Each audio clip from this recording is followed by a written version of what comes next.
The late 15th century was a period of tremendous transformation for Europe. The Renaissance had ignited a spirit of discovery, and maritime powers like Portugal and Spain were competing to find direct trade routes to the riches of Asia. The lure of spices, silks, and precious stones from the East was irresistible, and traditional overland trade routes through the Middle East had become increasingly expensive due to taxes imposed by Arab and Ottoman intermediaries. In this climate of exploration and ambition, Portugal sought to bypass the land routes entirely and establish a direct sea link to India. The man who achieved this monumental goal was Vasco da Gama, whose arrival on the western coast of India in 1498 not only transformed Indian history, but also reshaped global trade and geopolitics. 1. The historic voyage to India. In May 1498, after navigating one of the most daring voyages of the time, Vasco da Gama landed at Calicut, modern-day Kozhikode in Kerala. He commanded a fleet of 3 ships, São Gabriel, São Rafael, and Berrio. His successful journey across the Cape of Good Hope and the vast waters of the Indian Ocean marked the first time a European expedition had directly connected with the Indian subcontinent by sea. Interestingly, Vasco da Gama did not achieve this feat alone. A Gujarati pilot named Abdul Majid guided his ships across the final stretch of the Arabian Sea. Abdul Majid's knowledge of the monsoon winds and sea currents was crucial for the safe arrival of the Portuguese fleet. Without this local expertise, Vasco da Gama's mission might have ended in failure. This momentous arrival at Calicut was not merely a geographical triumph, but a historic turning point that brought 2 vastly different worlds into direct contact. 2. Vasco da Gama's first stay in India. Upon his landing, Vasco da Gama was received by the Zamorin of Calicut, the powerful ruler who controlled one of the most prosperous trading ports on the Malabar coast. Calicut was already a bustling hub of international commerce, frequented by Arab, Persian, Chinese, and Southeast Asian merchants. For centuries, Arab traders had dominated the spice trade, carrying Indian goods to Europe through intermediaries in the Middle East. Vasco da Gama's first impression was both awe and frustration. He marveled at the wealth of goods: pepper, ginger, cinnamon, cardamom, precious stones, and fine textiles.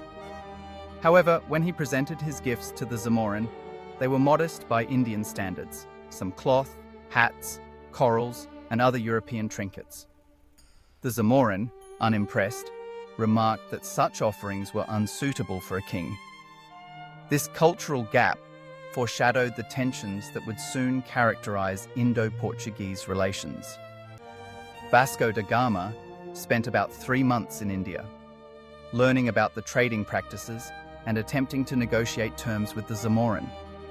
However, the entrenched Arab merchants, who feared losing their monopoly, opposed Portuguese entry. The Zamorin, unwilling to alienate his long-standing Arab partners, did not grant Vasco da Gama exclusive trading privileges. 3. The profitable return to Portugal. Although Vasco da Gama's diplomatic efforts met limited success, his expedition was far from a failure. When he set sail back to Portugal, he carried with him a cargo of spices and other goods that turned out to be immensely valuable. The cargo was sold in Europe at astonishing profits, far outweighing the costs of the voyage. This commercial triumph demonstrated the vast potential of direct trade with India and confirmed Portugal's belief that sea power could secure dominance over the eastern markets. Thus, Vasco da Gama's first voyage was celebrated as a landmark achievement in Europe.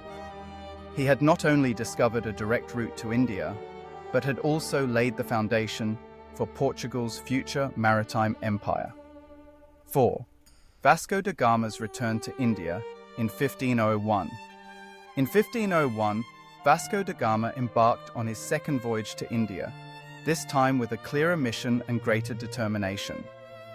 Unlike his first visit, which was exploratory, His second voyage was explicitly commercial and political. He returned with a larger fleet and greater resources, determined to establish Portugal's presence on Indian soil. During this expedition, Vasco da Gama's actions took on a darker tone. He combined economic greed with violent hatred toward Arab merchants, who he saw as obstacles to Portuguese ambitions. Wherever possible, he attacked Arab ships, seizing their goods and inflicting cruelty. His ruthlessness shocked many, but it reflected the emerging policy of using force to establish dominance in the Indian Ocean trade. 5. Conflict with the Zamorin of Calicut. Vasco da Gama's aggressive behavior soon strained relations with the Zamorin of Calicut. The Portuguese demanded that Arab merchants be excluded in favor of their own monopoly. The Zamorin, however, refused to comply, as Arab traders were deeply integrated into Calicut's economy and had long-standing ties with the region. This refusal created hostility between the Portuguese and the Zamorin. Vasco da Gama retaliated by targeting Arab commerce and undermining Calicut's position as the leading port of the Malabar coast. This conflict set the stage for future clashes between the Portuguese and the local rulers, which often turned violent and destructive. 6. Establishment of Portuguese trading factories. Despite resistance in Calicut, Vasco da Gama succeeded elsewhere. At Cananore, he established a Portuguese trading factory, Feitoria. This was a significant achievement because it provided the Portuguese with a permanent base to conduct trade and protect their commercial interests. Over time, the Portuguese expanded their presence in the region, with Calicut, Cananore, and Cochin becoming their principal centres of commerce. These factories were fortified outposts that served not only as warehouses for storing goods, but also as military strongholds. From these bases, the Portuguese could monitor trade routes, enforce their naval power, and gradually tighten their grip over Indian Ocean commerce. 7. Long-term impact of Vasco da Gama's arrival. The arrival of Vasco da Gama in India had consequences that extended far beyond his own voyages. 1. Global trade shift. For the first time, Europe had a direct maritime link to the Indian Ocean. This weakened the traditional overland routes controlled by Arabs and Ottomans and shifted the center of global commerce from the Mediterranean to the Atlantic. 2. Portuguese dominance. Portugal, a relatively small European kingdom, suddenly became a major power. Its control over the Cape route gave it a monopoly over eastern spices and enormous profits. 3. Military conflicts. The Portuguese strategy of mixing commerce with force led to decades of conflict with local rulers, Arab merchants, and rival European powers. Violence became a defining feature of their expansion. 4. Cultural exchange. Vasco da Gama's arrival marked the beginning of sustained contact between Europe and India.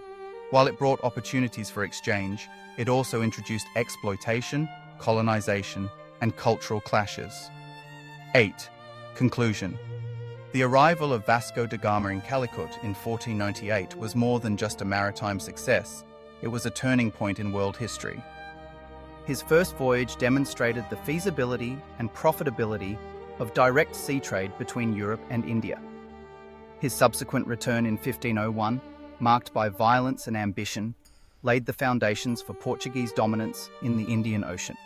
While the Zamorin of Calicut resisted Portuguese pressure and refused to abandon Arab merchants, the Portuguese gradually entrenched themselves in other ports, such as Cananore and Cochin, turning them into vital centres of commerce.